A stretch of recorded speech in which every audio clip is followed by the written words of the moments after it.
Stories are all about my life of going from clueless, to who I am as a human here in this life that I'm supposed to be living, and the kind of person I'm supposed to be, and to awareness that we're much, much more bigger beings than we think we are. Now, in the last, most recent video, which is the grizzly bear, and I think it's the healer, it's actually me as an emerging healer, but I have an encounter with a shaman in almost like a vision quest, but I have a vision and certain attributes of what the indigenous people would call totems. So strength, courage, wisdom, those kinds of things. And so that's where I'm going to pick up in this video. Something I have no clue why happens, and that is I all of a sudden know that I am peace. I'm part of the whole of creation. I'm one with this bear. There's no distinction between us.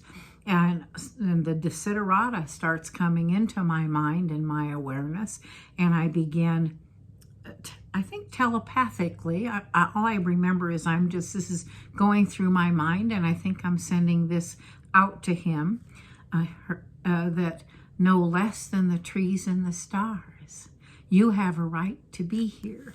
No less than the trees and the stars, we both have a right to be here. And I'm just at peace. Now he circles the tent 3 times, keeps coming back to my head. Am I gonna eat her for breakfast or not? It didn't even occur to me.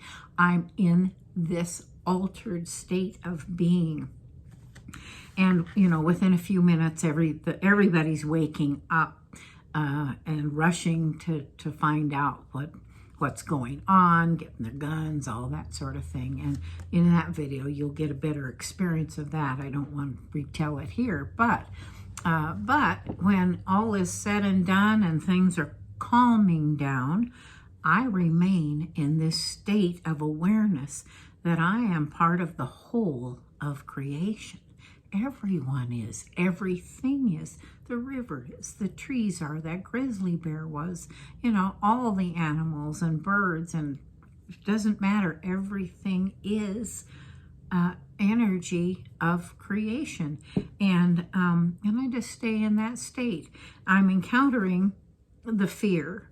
People are, fearful. So I just keep my distance. I go for walks along the river. I take hikes that I'm known to have taken where I can see, great horned owls or sheep and goats on the mountainside and that sort of thing. And I just stay that way. But I know I have to go back to work. And so after a couple of days, I head down the mountain and go into work. And when I get to my office, I'm standing in the doorway, still in my coat, and I burst into tears. This is the awareness that it doesn't, the job is not involved in this. This is the awareness that I'm done with my purpose here in this place that I've been living for 4 years. And the job aside, I was being pushed out. It didn't have anything to do with that. But I was aware that I had come to love this place and that I really didn't want to leave. There were so many more reasons.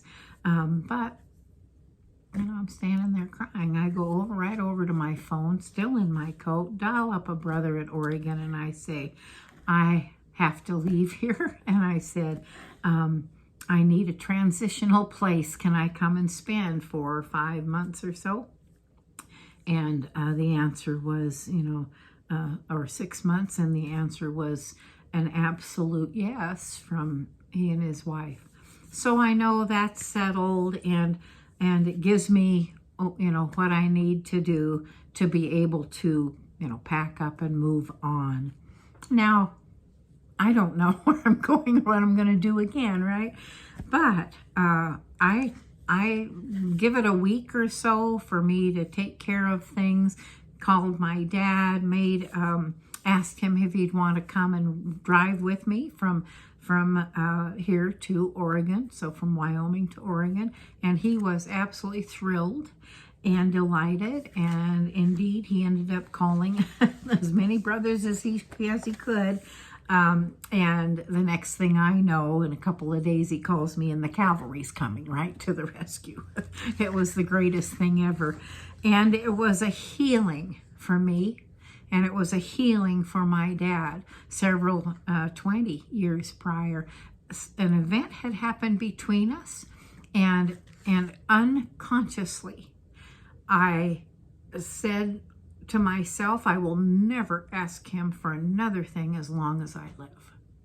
And in doing so, the first brick of the wall that went up between us, holding back my love for him, was set. And I could feel that it was a healing in him too. He was thrilled, excited, and it was like, she's asking me for something, so that was a really welcome thing. The next thing was to wait a little bit, a week to 10 days, till I had the other things sorted out. And then I went to my boss and gave notice, and I gave it to him for about October the 1st. And so, during that time, then I'm free to, I work, and free to go explore on the weekends and be packing and getting things taken care of, and to go see some things. So it was the Wednesday, about 2 weeks from when I was supposed to go, and I had given October 1st, so it would have been the middle of September. And my girlfriend said to me that she had an extra ticket, if you will, on a guided wildlife tour. Would I want to come along? And she gave me, it was the next weekend, so it's like a Wednesday, so on the coming Saturday, and I've only got 2 weeks to finish getting packed up so we can go. And I said no, and she came back the next day and she said, I just think you're supposed to come with me. And I said, well, that's really nice, but no. And she said, it's all taken care of. There's lunch will be provided, and you're going to get to see all kinds of things. And that of course, it appealed to me. It was amazing country where you could see moose. I saw golden eagles. I saw foxes playing, babies playing, and, so many different wonderful things out in nature. In fact, during hunting season, the pheasants all went from the fields and they walked along the roads. They knew you had to be within, you had to be off of the road 100 feet in order to shoot a pheasant. All the pheasants had learned that it was the safest place to be. I mean, how fun is that? But, getting back to the story, I said no. And Friday, came along, and she came down, and she called me from the steps, and she said, I just have this feeling. And I started to say no, and I'm forming the no, and what came out was yes. They don't even look alike. And I got surprised, she got surprised, and the next thing I know, it's Saturday morning, and I'm getting ready to go on this tour. And I go on this guided tour, and it was wonderful. This tour guide is fourth generation in Cody, in Wyoming, and their family was first, they're the first family to have license to guide into Yellowstone all the way back at the late 1800s.